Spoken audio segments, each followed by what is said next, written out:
an iPod, a phone, and an internet communicator. An iPod, a phone. Are you getting it? These are not three separate devices. This is one device, and we are calling it iPhone. These days, we like to call these phones overpriced, but that's besides the point. Hi, my name's Hannibal, and I'm here today to tell you why Steve Jobs is the greatest American, in my opinion. Hey, if you somehow don't know who Steve Jobs is, he's responsible for this,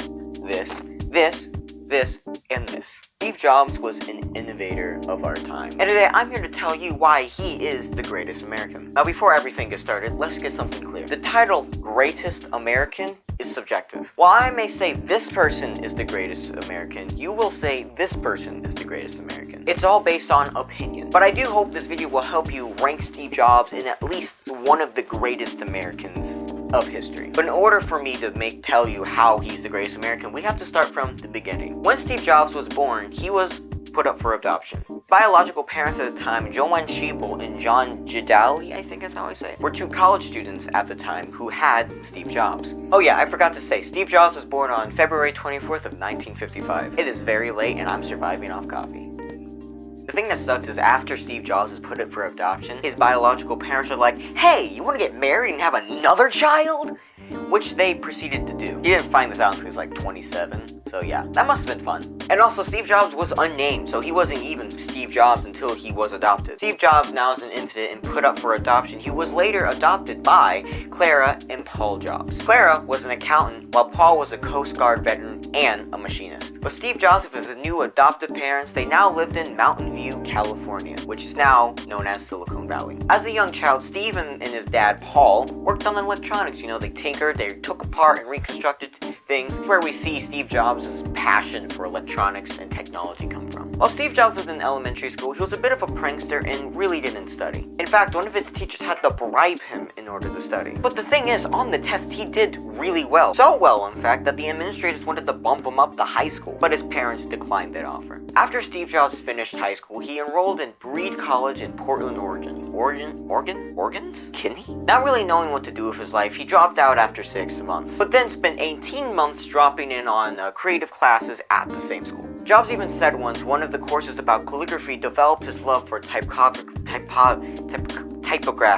I can't speak. But in 1974, Jobs went to work at Atari, you know, the company responsible for this game and this game. He went there as a game designer. But then several months later, he left. I'm gonna quote this next part from the thing that I'm reading. Several months later, he left the company to find spiritual enlightenment in India, traveling further and experimenting with psychedelic drugs.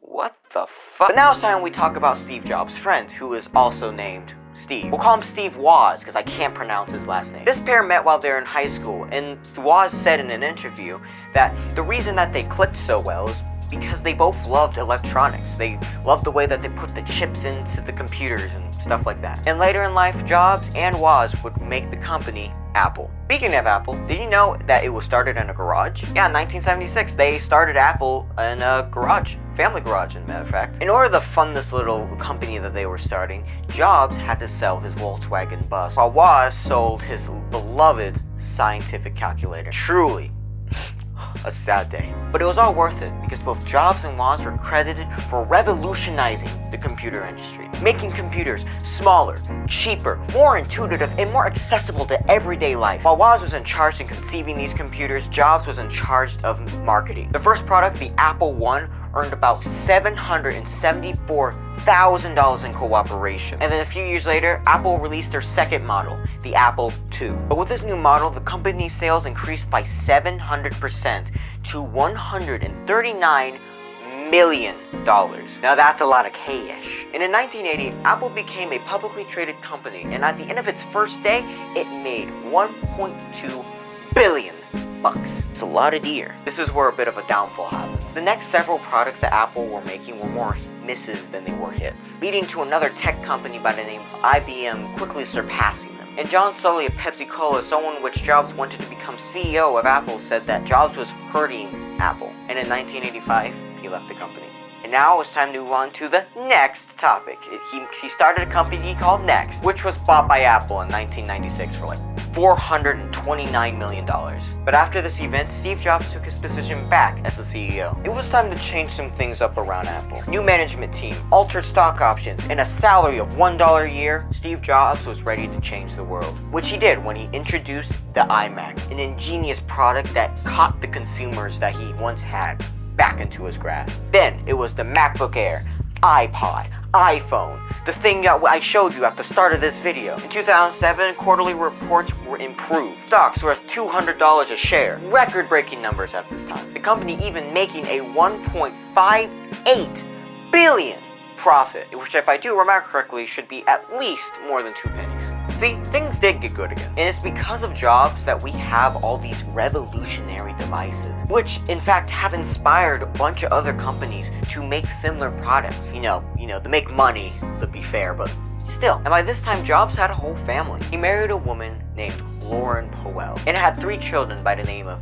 Reed, Aaron, and Eva. He also fathered a daughter by the name of Lisa in 1978 with a girlfriend when he was 23. Everything is great now, right? I would say everything is great, but we need to back up to 2003 where Jobs finds that he has a tumor and figures out, oh, he has pancreatic cancer. He battled with cancer for years. And sadly, on October 5th of 2011, Steve Jobs passed away, with his last words being, "Oh wow, oh wow, oh wow." Man truly was a legend to go out with those words. And this leads us back to the question, why is Steve Jobs the greatest American? Steve Jobs revolutionized communications today. Because of the products that Apple's and him produced, we have had so many technological advances that don't just affect America, but in fact infect the whole world. Truly a legendary man, and it deserves, if not the greatest, at least in the ranks of the greatest Americans